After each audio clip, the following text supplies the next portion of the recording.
Podcast with hosts John Impemba and James Grande. What is going on, everybody? John Impemba here with James Grande. Welcome into the Better Baseball MLB DFS Playbook Live show here on the Fantasy Alarm and Better Sports Network social channels. James, we got 9 games. Keep getting stuck on 11 games. We have 8 games. 8 games now. 8 games, yeah, because they took off the Marlins game. We got 11 yesterday. We got 8 today. 8 games here on the Wednesday slate. I'm all crossed up because we had the NBA news today. You know, it's my brain is now thinking, you know, Eastern Conference, you know, Dame Lillard, Giannis, Heat drama. You know, what are the Sixers going to do? Where's Drew Holiday going to end up? Are my Boston Celtics still any good? So that's where my brain's been going. But we have we have an 8-game MLB DFS slate to talk about here. You were on the playbook today, so nobody knows it better than you. How are we doing, my friend? Doing well. You know, we're NBA guys too, so like We're NBA guys first. Yeah, knee deep in the Lillard news while this baseball slate, while there's teams fighting for playoff spots, while owners are apologizing to specific fan bases about their field not being prepared and they have to play a doubleheader the next day. What was that about? Yeah, I mean, that's Justin, I know, buddy. Just shout out to you. I'm actually double Bulls today. Got the Bulls hat, Bulls shirt, but yeah, I mean, it's an interesting slate. There's a lot of firepower at the top of pitching. I think there's some interesting value names as well, and some offenses we're going to take advantage of. Of course, Coors Field is in play as well today. Coors Field is in play here. Quick look at the weather before we jump into everything here, James. Anything notable happening today that we should be looking to avoid? Any wind, any rain, any field conditions we should be aware of? Nothing? No. Nothing. I mean, hey, we didn't know about the Mets yesterday, so I guess like Kevin Garnett tells us, John, anything is possible. But as of right now, nothing on the table. I would good to hear. Good to hear because I could have used the Marlins Mets game yesterday. Alonso ends up homering today instead, so you know it's all good.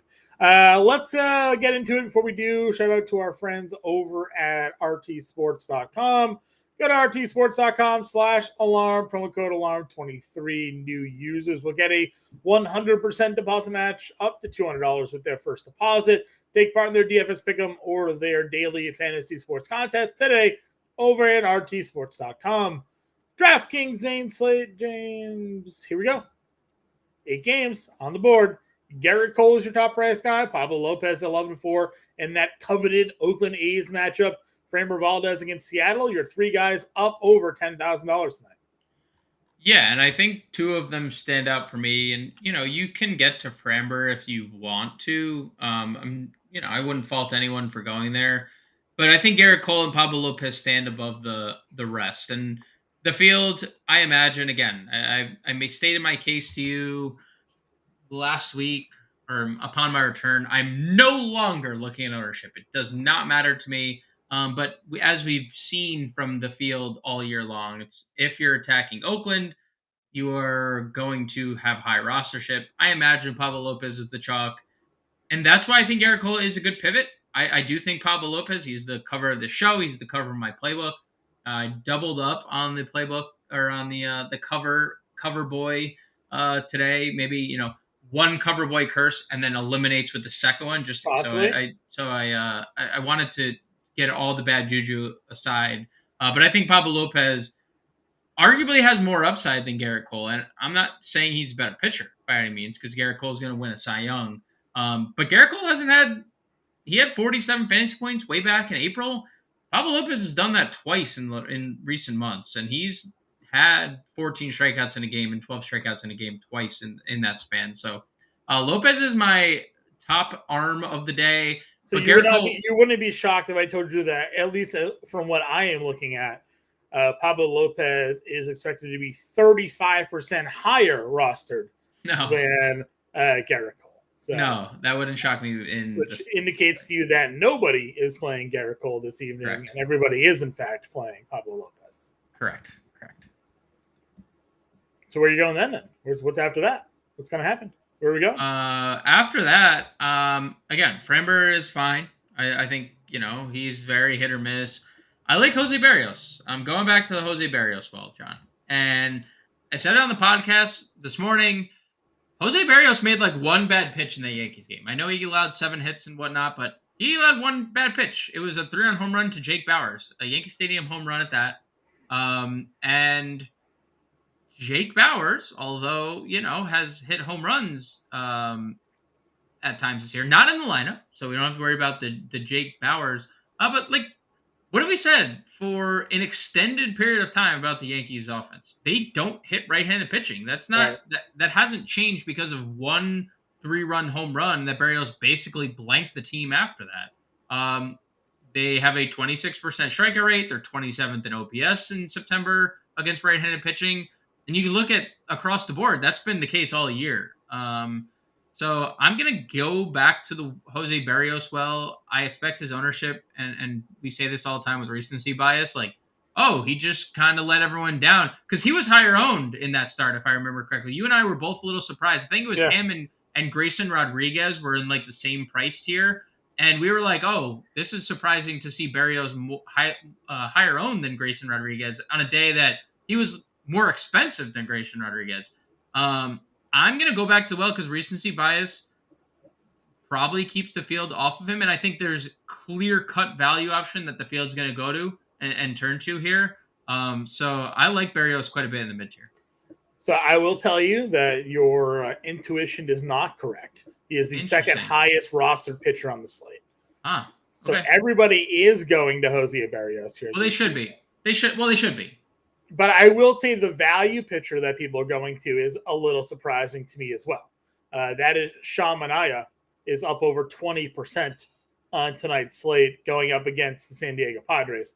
We've covered extensively the Padres' recent offensive surges, especially against left-handed pitching here. I am surprised to see that's where people are looking to go, even though he is only $6,000. Yeah, I mean, that's probably the reason. He's pitched fairly well recently. Like, he's coming off a good start and he's really cheap. But like, the Padres have just been really good offensively as a whole, right? Like, it's been kind of a thing where, they're like, are they officially eliminated yet? I don't think so. Are they eliminated, John? I'm pulling up the standings right now. It's obviously very fluid from day to day. So they're 4.5 games. I do not see them as officially eliminated. No. Okay. Like, I get it from a price perspective. I get it from a guy who coming off a good start. But like, you're talking about Sean Manaea, who has missed bats this year. Has not missed a lot of bats. Yeah. Lately, like 2 strikeouts against the Dodgers, 3 against the Rockies, 5 against the Guardians, 1 against the Cubs. Like, this is a guy who was missing bats at a pretty good clip, but he's not. And we've talked about it, like you said, the Padres hit lefties extremely. Yeah, I'm surprised. Zach Thompson's also getting a lot of love at the same price tag. He's a little bit less rostered, but $5,900 for Zach Thompson here against Milwaukee. So when you think about why this has happened, I mean, this is the blueprint. The Coors Field, Pablo Lopez, right? Yeah, dude, it's Pablo Lopez. You're paying up for Pablo Lopez. You need somebody who's free, so you just take a shot on 2 guys. Even though, I don't know, Milwaukee just clinched their division. Maybe that's something they're banking on. Like, oh, Milwaukee just clinched the division. They're gonna have a hangover, right? Like, there's something like that. They probably were partying all night, whatever. And then you get Dodgers or Rockies, because even the Rockies are a little expensive. I just don't see it. Milwaukee's also been a good offense of late. They've also hit left-handed pitching fairly well. I mean, the additions of Canna and Carlos Santana directly correlate to left-handed pitching. William Contreras has been awesome against lefties. Like, I would rather just pitch the opposite side of this game and use Wade Miley at 7,400. When you look at what the Cardinals have done in the month of September against left-handed pitching, a team that you and I praised all season long for facing left-handed pitching, they're 27th in OPS and they have a 103 ISO. Like, we profiled it on the podcast this morning. Who is not there for St. Louis? Like, Arenado, Gorman, Contreras, O'Neill, Donovan, all those guys are out.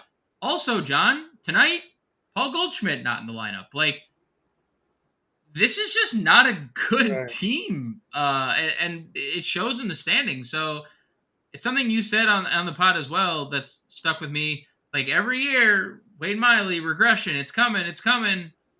Not coming today. And the year, it didn't happen. He's had a 3.2 ERA, and he's the one thing that hurts Wade Miley is that he has 4 starts this year with 5 or more strikeouts. He's made 22 starts, and only 4 times has he had 5 or more strikeouts. That's. I mean, he is kind of an anomaly. He's got a 3.2 ERA. He's got a 4.8 FIP and a 4.7 xFIP, right? So it's like the regression should have come. It never did. Right? He just managed to fade it the entire season. So it's where we're at. We got a full sample size here.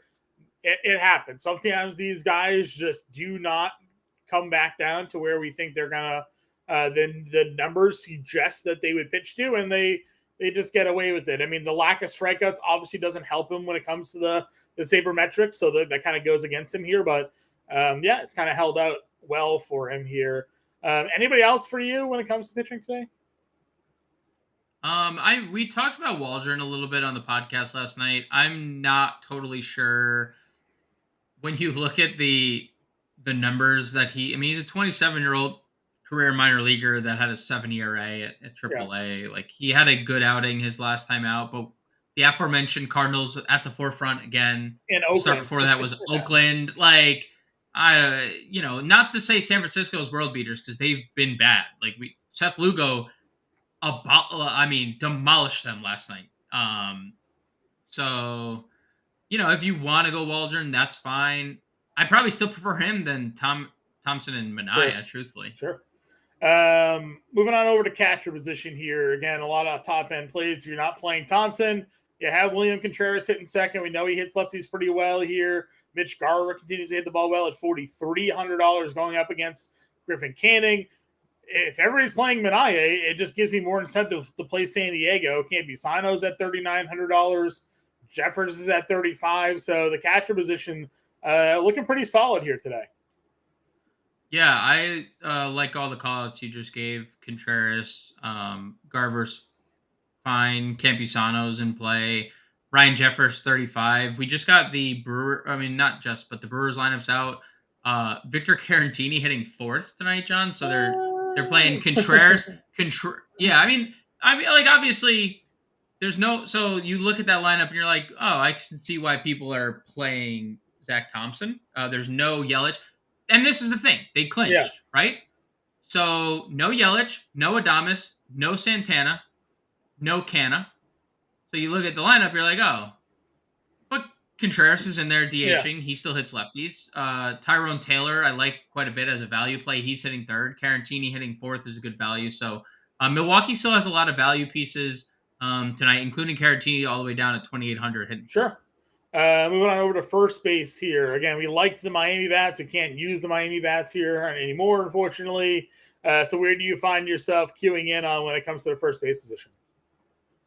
So Noah Davis has been absolutely smacked around by left-handers. So Freddie Freeman at the top of the list is a decent option, I would say. Freeman bets we have 4,600 a player, so we'll see what see what we can get to today. Yeah, it's gonna be, and that's the exact reason why people are playing Zach Thompson and Sean Manaea, because they want to play Pablo Lopez, and they're like, yeah, well, I can't unless I just take a shot on one of these guys. Freeman and Olsen would be the 2 spend ups for me. I think Matt Olsen, we've seen again regression from Jameson Taillon, and he's been bad against left-handed pitching specifically. So, or left-handed hitters specifically, rather. Sorry. So I like both those guys in the spend up tier. It kind of stinks about. I'm blanking. I just lost my train of thought. Santana not being in the lineup, like that kind of sucks. It also sucks that Alex Kirilloff not in the lineup tonight, because he was my favorite value first baseman. Mm-hmm. I'm not totally sure why. Maybe just like a veteran's day off. But are we in on playing Solano? I'm not even gonna try it. Juniel. How do we want to go about it? I see you talking about cheap Cardinals lineup. They got some guys in here. Quedracudo. We're jumping the gun here. We're at first base. What did I click on? Oh, second base. Oh, geez, I thought I was at first base still.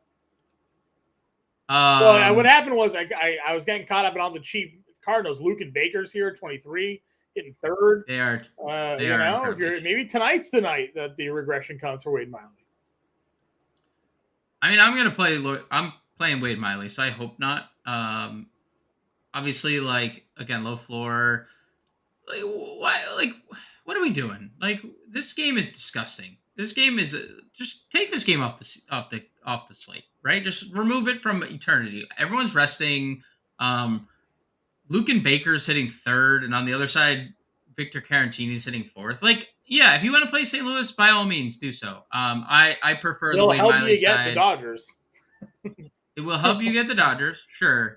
Now here's my question to you: if St. Louis is highly rostered, I'm fading because I'm playing Wade Miley, and I'm taking a firm stand on that side. I mean, nobody's playing Wade Miley according to the ownership. So good. I don't have much interest in St. Louis. Okay. So I see 3 U's in here talking. I see right past you because I ain't playing the Cardinals tonight. If that bites me, so be it. But right now, people are playing Cardinals even though they're not playing. It makes sense because they're cheap. Teams, Cardinals. They're not actually. Zach Thompson's getting love, but nobody else. Actually, this needs to be probably reran. We'll see if we can get an update here because they have Goldie in this still. So now that they have the official lineup out, we'll see if we get an update before the end of the show here. Give you an idea, but at least for now, everybody is under 10% except for Thompson. So we'll take a peek. All right, now moving on over to second base here. We got Mookie at the top, obviously. It's certainly a guy we're going to be looking to get into our lineups. Ha-Seong Kim at 45 against Manaya, another great opportunity for him here. If you're not playing Miley, Tommy Edman does hit lefties and is a regular in that lineup. He's leading off at 4K, as is Eduardo Julian there at 4K as well. Second's loaded tonight because you could play Mookie here, obviously. I love Ozzie Albies, just given Tyone struggles against left-handed pitching. Jorge Polanco is interesting to me up against the kid Estes, who gave up 3 home runs in his debut. Minnesota's obviously a better hitting environment than Oakland is. Ha-Seong Kim crushes lefties. Tommy Edman, Edward Julian at $4,000. He, although struggling, has mashed right-handed pitching specifically, and he's always on base. Even despite his 156 average his last 10 games, 357 OBP because he has 10 walks. 379 OBP, big-time run score of 57 in 105 games. So I think second has a boatload of guys you can play, and then even when you drop down even further, Brendan Rodgers is someone that I've talked about a lot the last few days. He only hits in Coors Field, and that's remained true. $3,600 against Emmett Shaheen, and Monasterio gets a lefty. So I think there's a lot of second base options that I would. I would agree with you. Any other key value maybe that you're pointing to? You're ready to move on. I mean, if you wanted to play the cheap guy that's 0 for 12 from the who's 30 years old and hasn't played 2 runs. He's got 2 runs. Hasn't played a game since 2016. Yeah, by all means, do it. He's cheap. Third base. Talk to me, man. We got obviously again a lot of heavy talent here. I keep being gravitated towards the Padres. If everybody's going to be playing them, so where are you keying in on here? Yeah, I mean, I love Max Muncy tonight. Another big night last night. He's starting to really come around. I mean, he's had a good season other than the average. Everything else. We pointed out the average, and he said, "You know what? F you, John. Here's 3 hits." So,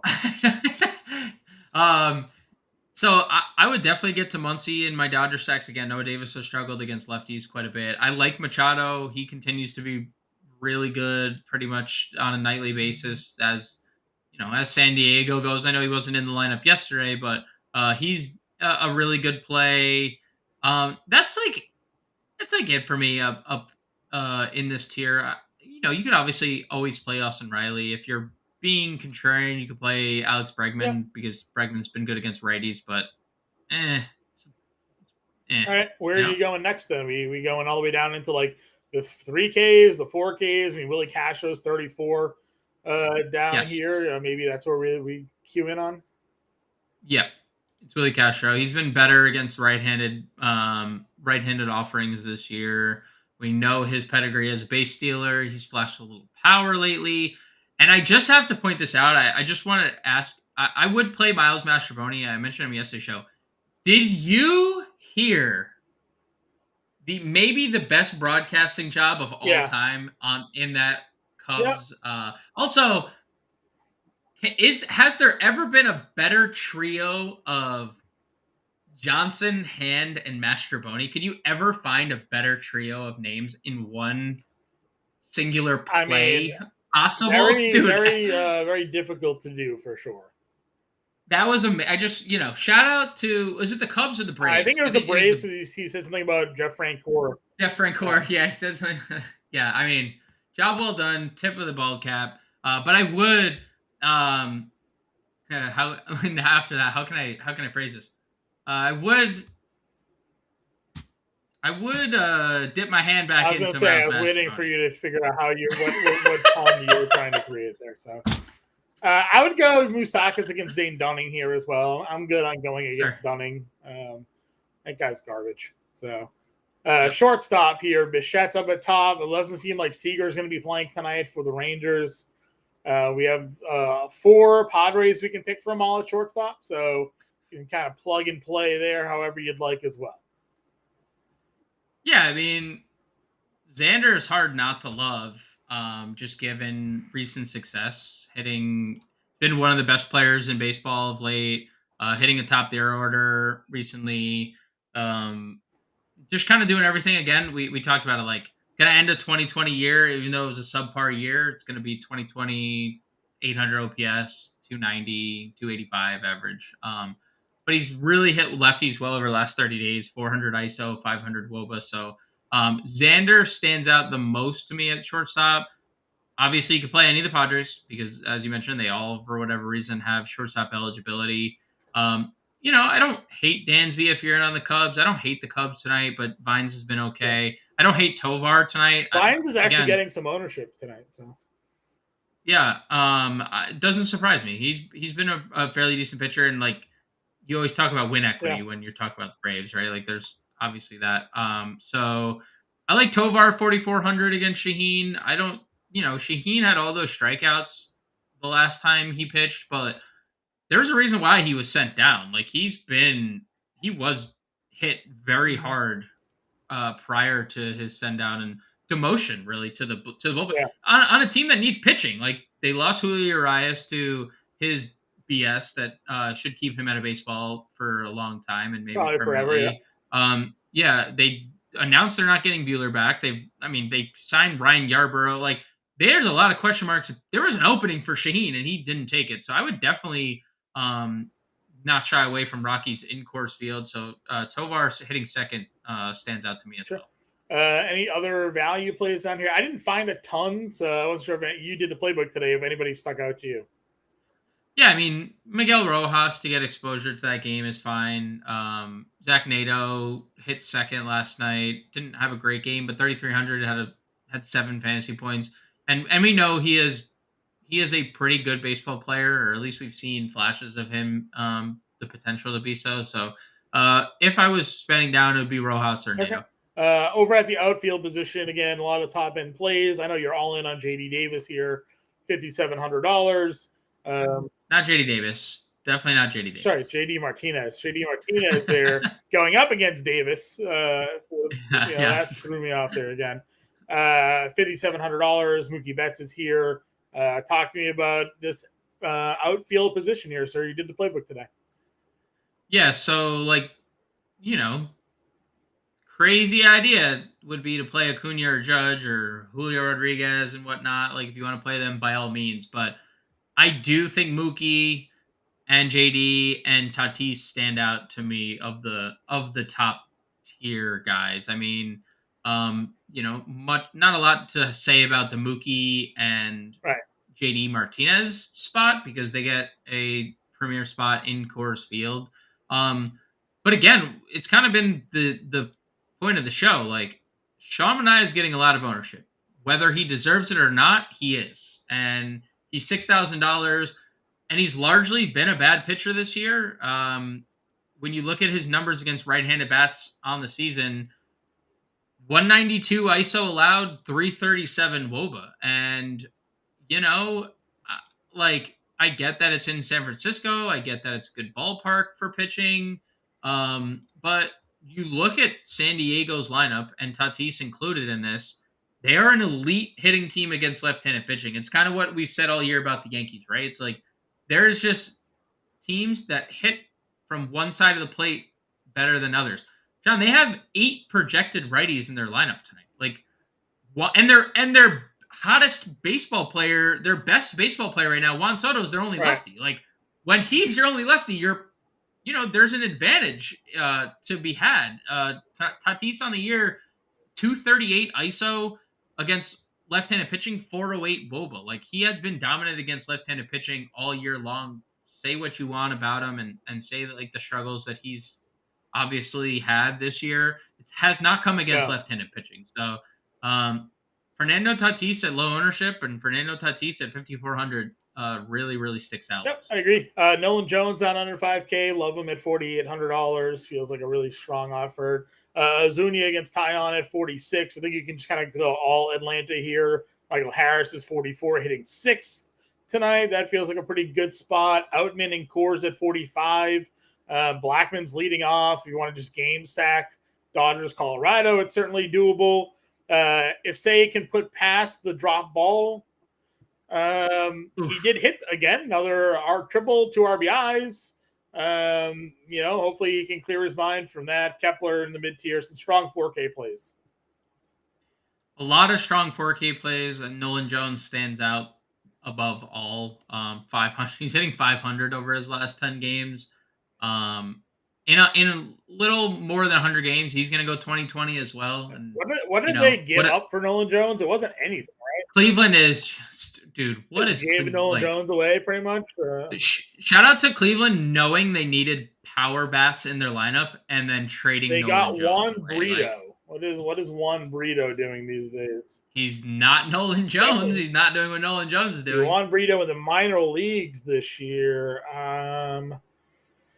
He hit 214 at AAA, 270 at AA this year for Mr. Juan Brito. Solid. So Solid. not going 20-20 at the major league level with a 900 OPS. No. But if you do add those numbers up together, you still don't get what Nolan Jones did this year. Nolan Jones stands out the most of this 4K tier for sure. I think you gave some good shouts. Michael Harris against Tyon, Max Kepler, 4,300. I think the two guys that I gravitated directly to. And then Griffin Canning is getting a little love tonight. I don't know if that's because Seager's not going to be in the Texas lineup, but again, I'd be okay going Texas and just being a little contrarian tonight if that's the case. Yeah, especially after the letdown last night. Like, they scored 1 run and again, we talked about Detmer's recent success. He's just it's been a roller coaster. Because I liked Texas last night, but I understood Detmers is he has been a good pitcher at times, like a really good pitcher at times this year. Flirted with a no-hitter, had a no-hitter last year. Like, he's objectively could be a good pitcher, like, in this game for a long time. I do like Texas, though. Evan Carter, 3,900, is going to be in the lineup with a righty on the mound. So, yeah, I mean, I'd be perfectly fine going back to Texas. Yeah, for sure. Evan Carter was mentioned, $3,900. Super, super strong play here. Jordan Walker is 3,700 against Miley. I know you like Miley, but again, a good price tag for some Cardinals plays here. Where else are you looking under 4K tonight? Dodgers, I mean, Jason Hayward, 39. Probably not so much Peralta. He's been really bad, but he is in Coors for what that's worth, 3,800. I lean more Hayward's direction. Hayward's just been the better player all year long. Mm-hmm. Matt Wallner is it going to be a really key part of my lineups tonight? Fits everything. $3,400, has a lot of power. I mean, 498 slug, 13 home runs in 72 games. Makes a lot of sense. Had a grand slam last night, back-to-back really big games. So Wallner is probably my favorite outfield value. He's right there with Tyrone Taylor, who is 2,900, hitting third for Milwaukee tonight. And he gets a lefty. He has a 219 ISO this year against lefties. He had a 200 ISO against lefties last year. So between Wallner and Taylor, I'll be getting a lot of my outfield value. All right. Let's go on and give us our home run calls for the evening here, James. Home run call of the evening. I would have said Kirilloff. I'm going to go Nolan Jones as my home run call for the evening. I like that. I think for me, I'm going to go. Let's see. What do I want to do for my home run call this evening? Let's go Kyle Tucker. Pass the ball to Tucker. Shadow Fenstey. Yeah, Tucker's obviously got the power, 968, 611 slug the last 10. So I feel like he's due to get that 30th home run this evening. So give me some Tucker here. Top stack, I think we're obviously talking Coors and Dodgers as a game stack. Where are you going if you're not including those two teams? I would say my top stack it's San Diego because how expensive they are, and then my cheap stack you could pair with them is Minnesota. Okay. I think Minnesota is probably too cheap. I wish Kirilloff was involved in that because he's $3,200, but Wallner's 34, Jeffers is 35, Castro's 34. Their 3-hitter in Donovan Solano's 2,800. Like Jorge Polanco is 4,700. He's the most expensive play in their lineup. So San Diego is the alt top stack to the Coors game, but I like Minnesota quite a bit as my pairing with them. All right, let's build a lineup here, sir. We're going to go Lopez and Berrios, or do you want to go Berrios and Miley and save a little bit more money? And what do you want to do? I want to use Lopez, but I want to use Miley. Okay. Especially if people are not playing him. $3,900 then for our catcher and remaining positions here. Carantini is 2,800 in cleanup. Yep. If you want. That's the one. That's the one, okay. 4K for the remaining plays here. Who's the auto plugs for you? Kim, probably? I plugged Wallner 34 just to save. So, like, the first base became a position that I almost want to exclusively spend up on. Okay. Without Kirilloff and without Carlos Santana. I don't see much value down here. Like, Rowdy gets a lefty. Obviously, 2,600 is a good price. Sure. We're playing Miley, so we're not playing Luke and Baker. Did you do Cooper so, like, Freeman or Profar? Maybe. I mean, you like the Padres. They're both going to be getting a lot of it. Yeah. No, I know. And it's not for the, like, they just haven't been great. Like, even Garrett Cooper. I mean, Garrett Cooper's been good against lefties this year. I'd probably lean Cooper if I had to pick. Okay. I'm just thinking about for some value. I mean, if you wanted to spend out, where were you going? It's Freeman or Olsen. Freeman or Olsen for you. Oh, you want the Coors. I mean, it's just, we Freeman, do that. We got to my... bang off somebody else here. I mean, look, I know we said San Diego is the alt stack. I think LA is better than them. They're obviously San Diego is just LA is also a lot more expensive than them. Yeah, no, I know. They're 30x less owned, and LA, if you want to play 4 guys or 50 or 5, including Will Smith, are $5,400 or more. I'm not saying I disagree there. I'm just saying I think LA is the better stack. Okay. I would, like Jason Hayward or Rojas at short. I know Rojas isn't like much. It doesn't have a lot of upside, but this is why people are playing cheap pitching, right? This is why people are playing. And if we play Berrios over Lopez, we have $4,100 to play with for the rest of the position. I mean, it's just.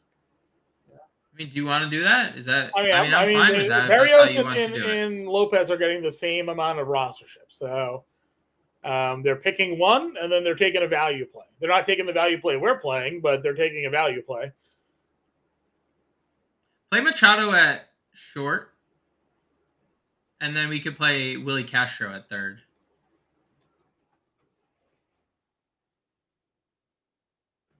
$45.55. Is there a $2,400 outfielder hanging around here somewhere? Tyrone Taylor's 500 off. That stinks. Florial against Berrios. Not happening there. There wasn't a $2,400 second baseman, was there? Oh, there was, but you were pitching a guy against him. I'm absolutely not playing the 0 for 12 30-year-old. No. If we didn't do Miley, I know you like Miley, but it's just seeing, right? Didn't do Miley. You did Thompson that people are playing. Then we have to move off Carantini. Cambisano, $2,800 outfielder. 100 off Taylor, so. Still 100 off Taylor. Pez is hitting cleanup. Huh? Taylor's 29. Yeah, we're dollar short. I think, well, if we don't go Hayward, we can just do the 1-2. We don't need the 3 stack, I guess, right? Yeah. It was this $33.50. You like Tyrone Taylor still? Well, we're not playing. Oh yeah, we're playing. I mean, I don't. We can go back to Miley. So I mean, that's the point. I mean, you build this lineup how you want. If we're playing Zach Thompson. Well, I'm just saying, I'm not playing Zach Thompson. People are playing Zach Thompson. I'm just following the crowd. Just seeing what the roster. Well, don't follow the crowd, John. You play Baltimore against like Cy Young winners, like Taylor. Well, because the matchups dictate that's the good spot to go. All right, $3,400 for a final outfielder here. None of these look great. Let's move back to the outfield. Is there a $3,400 second baseman, maybe? Monasterio. Terang against lefty. I'll do Monasterio. That works. All right, we got $400 left over. Got a couple of Brewers. We got a couple of Twins. We got a one-off Machado. We got 2 Dodgers in here with Miley and Berrios in the lineup. Thoughts? Concerns? Questions? Yeah, it's fine. The Prince, I got you. Let me go check out FanDuel real quick. Tell you what we're looking at here. Lobby, pitching. Today's pitching. Let's see. Lopez is 11-3. Cole is 11-1. Framber is 10-6. So all pretty expensive. Berrios is $9,900. So you're getting under 10K. We do like Jose Berrios today. Wade Miley is 8K in the mid-tier. James is a big fan of Wade Miley today. You got him at 8K on FanDuel. Darius Vines, however we're going about it. Again, getting a lot of like on the DraftKings rostership. He is $5,800 on the FanDuel. So hasn't pitched overly deep. Has 1 game of 6 innings, but just some cheap plays. So I think we're probably settling in then on Berrios, Lopez, and Miley for FanDuel pitching here, sir. So San Diego offense, by the way, on FanDuel is crazy. Cheap. Crazy cheap. You want to get there. So top sacks for us today were the Braves, the Dodgers, the Padres. Some value. We like Milwaukee here this evening. So if you're looking for some plays there, you can also get us in Discord, and James's playbook is out live on Fantasy Alarm right now. Final thoughts for the folks at home here, Grande? No, let's just win. Let's just win some money baby, tonight, John. I believe is the quote. So we'll be back tomorrow. We got a 5-game main slate. I'll be on the playbook. We'll talk to you all then. Let's go make some money tonight, guys.